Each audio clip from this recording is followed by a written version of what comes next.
donner de la profondeur avec la perspective. Ah ouais, alors ça c'est pas facile. Alors, je vais dessiner une maison toute simple, comme celle qu'on a l'habitude de dessiner, avec un carré et un toit triangulaire comme ça.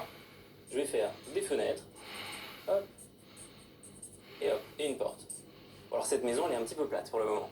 Oui, on dirait presque un bonhomme, avec les yeux et la bouche. Mais enfin bon, je s'agit rien, mais... On lui a même rajouté un petit chapeau alors. Voilà. Donc ce qu'on va faire maintenant, c'est s'inspirer de ces lignes qui vont vers le lointain comme ça, et on va aller tracer le côté de notre maison qui a envie d'aller rejoindre le point au loin par là-bas. Et pareil pour ce côté-ci, et pareil pour le toit.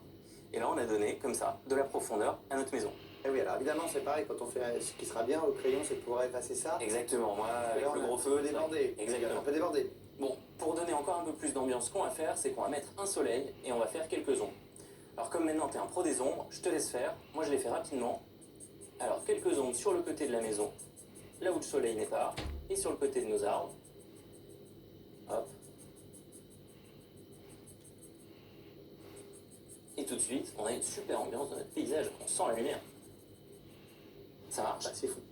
Et donc, tu as vu, toutes les lignes ici qui sont parallèles dans la vraie vie, elles semblent toutes aller se rejoindre vers un même point à cause du rétrécissement des C'est objets. ça qu'on appelle le point de fuite. Exactement, le point de fuite. Et Alors, parce que ça fuit là-bas. ça fuit là-bas. Exactement. La perspective que je viens de te montrer là, on l'a découvert il y a seulement 600 ans, à la Renaissance, alors que des dessins, les plus vieux dessins de l'histoire de l'humanité remontent à 73 000 ans. Oui, à l'époque, ils n'avaient pas ça. Mais ils arrivaient quand même à faire les différences. Eh bien, il y avait plein de manières que l'homme a trouvées au fil de l'histoire pour représenter l'espace, et je vais t'en montrer quelques-unes.